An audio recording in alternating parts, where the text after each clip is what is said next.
নেতার নেতাই লড়াই চাই, জনগণ এবার দেখতে চাই। নেতাই নেতাই লড়াই চাই, জনগণ এবার ভাবছেন আপনারা।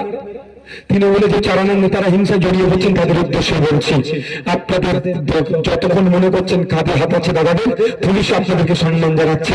একটু সন্দেশকারী চলে যায়, মুকুটবিহীন বাদশা ছিল শাহজাহান শেখ, পুলিশ দলের হাত সরে গেল, এখন জেলের ভাত খাচ্ছে। উত্তম শিবিরের যারা রাতে অন্ধকারে মায়েদের বোনদের দিকে পিঠে বানাতো, তাদের হাত থেকে তাদের কাছ থেকে দলের হাত সরে গেছে, জেলের ভাত খাচ্ছে। আজকে দেখুন অনুব্রত মন্ডল বীরভূমের ভাগ ছিল, দল হাত সরিয়ে নিলে তার থেকে জেলের ভাত খাচ্ছে। আচ্ছা, পার্থ চ্যাটার্জি দলের কত বড় পদে ছিল, আজকে জেলের ভাত খাচ্ছে। যদি প্রিয় মল্লিক বনমন্ত্রী ছিল, কত বড় দলের নেতা ছিল, আজকে জেলের ভাত খাচ্ছে। আপনার পাড়ার যারা তৃণমূলের নেতারা ভাবছে কি দাদা আছে দিদি আছে, তাদের কথা শুনে হিংসায় জড়িয়ে পড়ছেন। একটা কথা বলবো, ফাঁদে পড়ে গেলে কিন্তু কোন দাদা দিদির হাত কাঁধে থাকবে না, তখন কিন্তু আপনাদেরকে জেল থেকে আটকাতে পারবে না।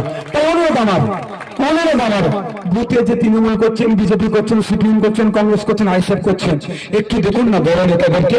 দিনের শেষে তারা এসি রুমে বসে চা খাচ্ছে, তারা যদি এসি রুমে বসে চা খেতে পারে, আমি আইএসএফ এর নেতৃত্বদেরকে বলবো, কে বিজেপি কে সিপিএম কে কংগ্রেস কে তৃণমূল করছে দেখার দরকার নাই। আমি নেতৃত্বদের বলবো, আপনারা দায়িত্ব নিয়ে মহিলা থেকে ইতিহাস সৃষ্টি করুন, মহিলা থেকে বার্তা দিন, তোমরা কলকাতার বন্ধুরা এসি রুমে বসে কলকাতায় একসাথে চা খাবে, তোমরা হিংসা করবে না। দেখুন তোমাদের হিংসা আমরা চাইছি না। আমাদের বুথে এই শান্তি মোড়ে আমরা কি আমার ভাই বিজেপি করে, আমার কোন ভাই আইএসএফ করে, কোন ভাই কংগ্রেস করে, কোন ভাই তৃণমূল করে দেখার দরকার নাই। দিনের শেষে আমরা প্রতিবেশী, আমরা ভাই ভাই, আমরা এই শান্তির মোড়ে নন এসিতে বসে আমরাও চা খাবো। হবে তো ভাই? আমি আপনাদেরকে বলছি, চা খাবেন কি আছে? যদি মমতা ব্যানার্জির ঘোর শত্রু বলে নিজেকে শুভেন্দু অধিকারী যদি মমতা রানীর চায়ের আমন্ত্রণে সারা দিয়ে চলে যেতে পারে চা খেতে, তাহলে আপনি তৃণমূলের নেতাকে চা খাতে পারবেন না?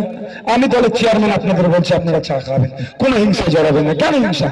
দাদুদেরকে হিংসায় জড়িয়েছিল, দাদুদেরকে ধ্বংস করেছে, বাবাগুলোকে হিংসায় জড়িয়েছে, ধ্বংস করেছে। এখন আপনাকে আমাকে হিংসায় জড়িয়ে বাবুরা এসি রুমে বসে গল্প করবে আর আমাদেরকে হিংসা করাবে। তা আমি আপনাদের বলছি, মারামারিতে জড়াবেন না।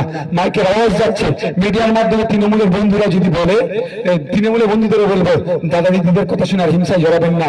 আজকের পর থেকে নেতারা যদি বলে এই করো সেই করো, আমিও যদি বলি গোপনে একটা কথাই বলবেন, 1952 সাল থেকে শুধু মারামারি হানাহানি আমরাই করলাম, ভূতের লোকেরাই ধ্বংস হলো।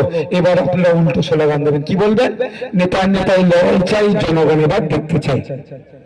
নেতাই নেতাই লড়াই চাই, জনগণ এবার দেখতে চাই। আমার সাথে গলায় মিলাবেন তো? মিলাবেন? কারণ সাড়ে সাড়ে লড়াই এবার দেখবো। কি দেখবো? সাড়ে সাড়ে লড়াই। অনেক গরিব মানুষ 300 টাকা রোজের মানুষকে পান খাইয়ে অনেক লড়াই করেছো, খুন হয়েছে কারা? নন্দীগ্রামে কারা খুন হলো? সে 300 টাকা রোজের মায়ের সন্তান।